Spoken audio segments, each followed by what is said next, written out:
Oke, hari ini kita akan bedah bareng-bareng sebuah ide yang kayaknya udah populer banget. Ide yang seolah-olah jadi kunci buat dapatin semua yang kita mau. Tapi beneran sesimpel itu? Yuk kita cari tahu sama-sama. Anda pasti sering dengar kan soal ini, ajaran yang bilang kalau kita mau sesuatu, kuncinya cuma satu. Percaya seyakin-yakinnya, tanpa sedikit pun keraguan. Nah, ini dia yang menarik. Gimana kalau ternyata keyakinan 100% itu justru bukan jawabannya? Disinilah ada paradoks yang seru banget buat dibahas, yang mungkin bisa mengubah cara kita melihat segalanya. Coba deh, bayangin sejenak. Kita lagi ada di dalam pesawat, terbang tinggi di atas awan, terus tiba-tiba mesinnya mati. Ini bukan film ya, ini situasi kritis yang nyata banget. Di momen kayak gitu, apa ada yang kepikiran buat ayo kita berpikir positif? Kayaknya nggak ada deh. Yang ada cuma rasa takut yang luar biasa dan kenyataan pahit di depan mata.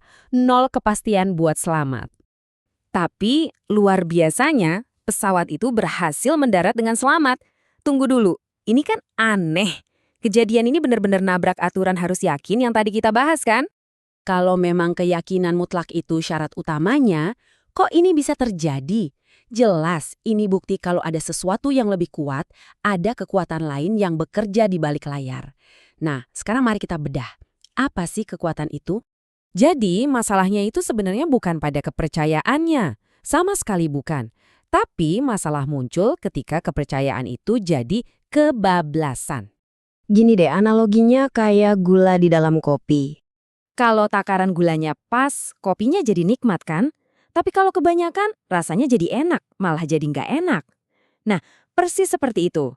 Keyakinan yang berlebihan itu berubah jadi kemelekatan yang butuh banget, dan justru itulah yang jadi racunnya.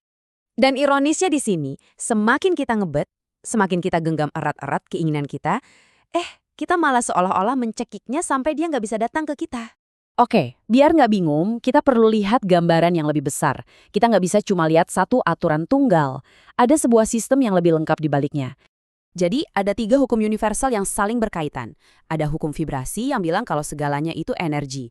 Lalu ada hukum tarik-menarik, yang sebenarnya cuma bagian kecil dari hukum vibrasi. Dan yang ketiga, yang paling penting buat pembahasan kita, yaitu hukum kekekalan energi.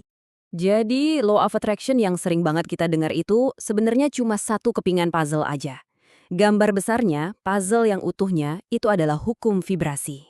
Nah, sekarang kita masuk ke hukum ketiga. Dan ini bagian yang paling seru, karena konsep ini benar-benar akan mengubah cara kita memandang setiap kegagalan yang pernah kita alami. Dan ini bukan cuma omongan motivasi ya, ini hukum dasar fisika. Energi itu nggak bisa diciptakan atau dimusnahkan. Dia cuma bisa berubah bentuk atau disimpan. Dan ini berlaku juga untuk energi dari usaha kita. Artinya apa? Semua usaha yang pernah Anda lakukan, yang mungkin Anda anggap gagal, itu sama sekali nggak sia-sia. Itu bukan kegagalan, itu adalah setoran. Iya, setoran energi ke rekening tabungan kosmik Anda.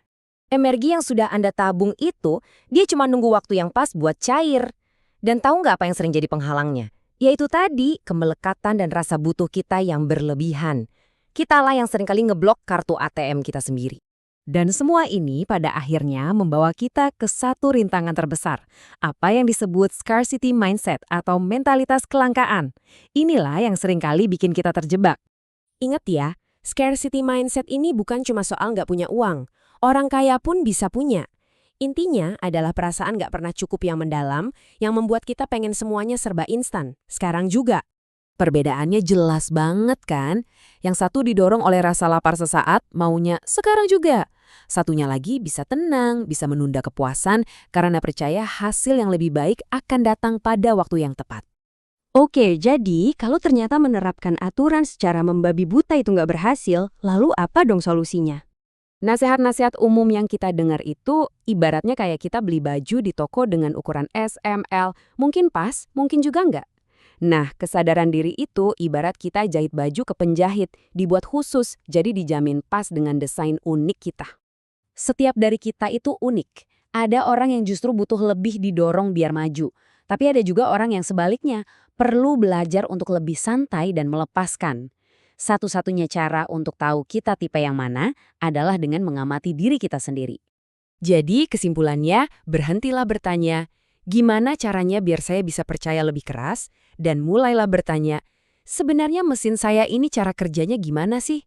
Karena kunci yang sebenarnya ada di situ, bukan pada keyakinan buta, tetapi pada kesadaran diri yang jernih.